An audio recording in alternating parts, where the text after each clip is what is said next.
नमस्कार। Stock market course for beginners के 7वें lecture में आपका स्वागत है।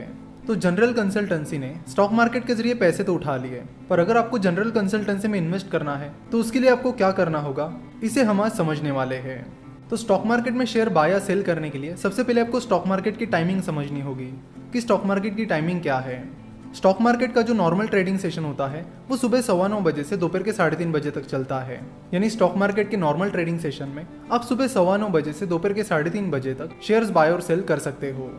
स्टॉक मार्केट मंडे से लेकर फ्राइडे तक ही स्टॉक मार्केट टाइमिंग में खुला रहता है।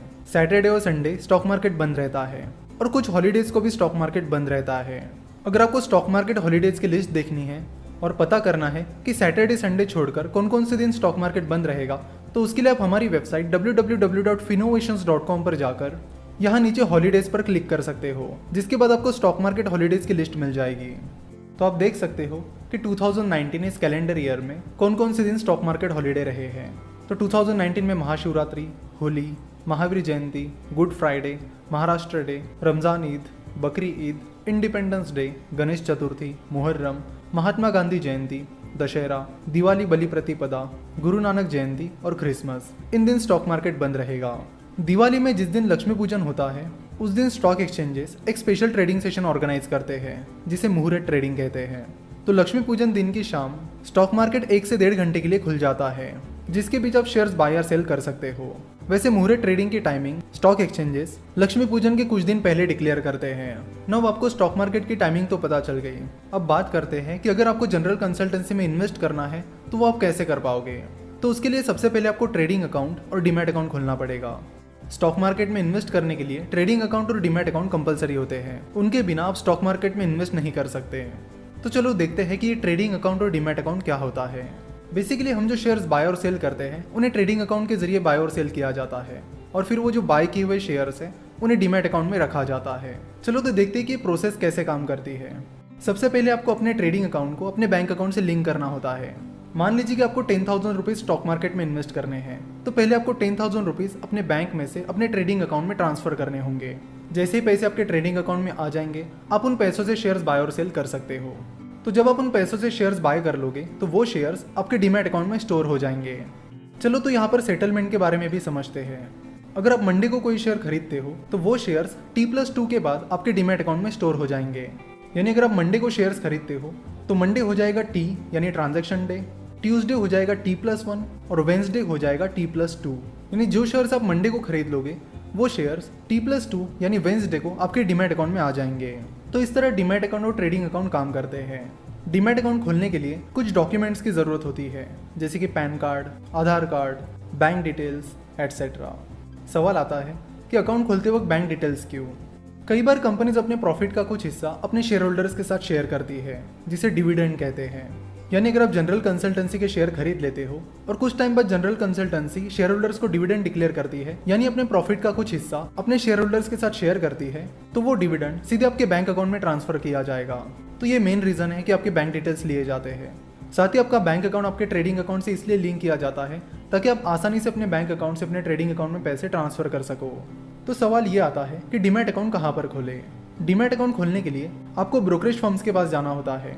इंडिया में 300 से भी ज़्यादा स्टॉक ब्रोकरेज फर्म्स हैं, इसलिए पहली दिक्कत यही आती है कि डीमैट अकाउंट कहाँ पर खोलें, क्योंकि अलग अलग टाइप्स के ब्रोकरेज फर्म्स होते हैं, उसमें भी उनके ब्रोकरेज चार्जेस अलग होते हैं और बाकी चार्जेस अलग अलग होते हैं। उनकी टेक्नोलॉजी अलग अलग होती है, उनकी सर्विसेज अलग होती है। तो हर ब्रोकरेज फर्म्स के अपने अपने कुछ पॉजिटिव पॉइंट्स होते हैं तो कुछ नेगेटिव पॉइंट्स होते हैं, और आपको ऐसे ब्रोकरेज फर्म्स के पास अकाउंट ओपन करना होता है जहाँ पर आपकी रिक्वायरमेंट फुलफिल होती हो। इंडिया में मेनली 3 तरह के ब्रोकरेज फर्म्स होते हैं। एक होती है बैंक्स, दूसरी होती है फुल सर्विस ब्रोकरेज फर्म्स और तीसरे होते हैं डिस्काउंट ब्रोकरेज फर्म्स। बैंक्स के ब्रोकरेज चार्जेस बहुत ही ज़्यादा होते हैं, इसलिए हम उनके बारे में बात नहीं करेंगे। बात रही फुल सर्विस ब्रोकरेज फर्म्स की और डिस्काउंट ब्रोकरेज फर्म की। तो फुल सर्विस ब्रोकरेज फर्म आपके लिए एक स्पेशल रिलेशनशिप मैनेजर अपॉइंट करके देते हैं और आपको स्टॉक मार्केट की टिप्स भी प्रोवाइड करते हैं, जो कि वैसे आपको फॉलो नहीं करनी चाहिए। क्यों फॉलो नहीं करनी चाहिए इसके बारे में हम आगे कभी बात करने वाले हैं। तो फुल सर्विस ब्रोकरेज फर्म्स का मेन फायदा ये होता है कि वो आपके लिए एक रिलेशनशिप मैनेजर अपॉइंट करके देते हैं, सो दैट अगर कभी आपको दिक्कत होती है तो आप तुरंत उन्हें कांटेक्ट करके अपने इश्यूज सॉल्व कर सकते हो। उनके लगभग हर सिटीज़ में ऑफिसेज भी होते हैं।